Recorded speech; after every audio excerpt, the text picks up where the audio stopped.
Caspar Olevian. Caspar Olevian. Or if I knew German, I could say it a different way. Wait, who is that guy? So Caspar Olevian was a second generation German reformer. He was would have been a second generation contemporary with Calvin more so than Luther. I believe he outlived Luther, or excuse me, he outlived Calvin by about 23 years, passing in around the 1585 or 86. But essentially, what Caspar Olevian was best known for was being the co-author of the Heidelberg Catechism, which for me, even though I'm a Westminster Standards Presbyterian, in terms of devotional character and blending just good biblical theology with this devotional warmth and character, the Heidelberg Catechism, I'll link it down in the video below, is probably just one of the greatest theological documents of the last 550 years ever written.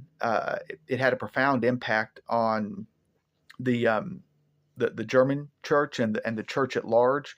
In generally just congregationally reformed churches, it remains to be one of the three forms of unity that they confess, along with the Belgic Confession and the Canons of Dort. I think that's right. But anyway, so this guy was a contemporary of Calvin in his own ministry and life.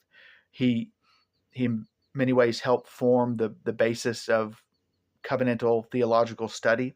He, like a good reformer, emphasized justification by faith alone, but also spilt more ink on sanctification and how God changes his people by grace over time, maybe more so than others.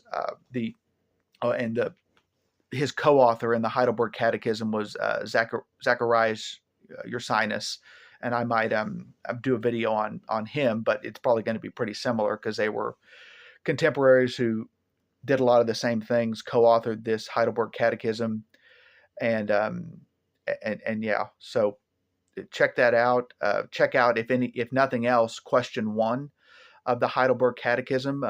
What is your only comfort in life and death? And just the first part of that I am not my own, but belong body and soul in life and in death to my faithful Savior, Jesus Christ. It's one of the most reassuring answers that a Christian could ever learn and memorize to that question: what comforts me in this life? So that guy, Caspar Olevian, whether you knew it or not, was at least half author to that, as well as the Heidelberg Catechism, and clearly a friend of Calvin, because he penned essentially what would be the 16th century version of a foreword to his final version of the Institutes, giving a summary of what Calvin wrote there. So clearly they were buddies in some sense. Well, thanks for listening to Wait, Who's That Guy? And hopefully that was helpful.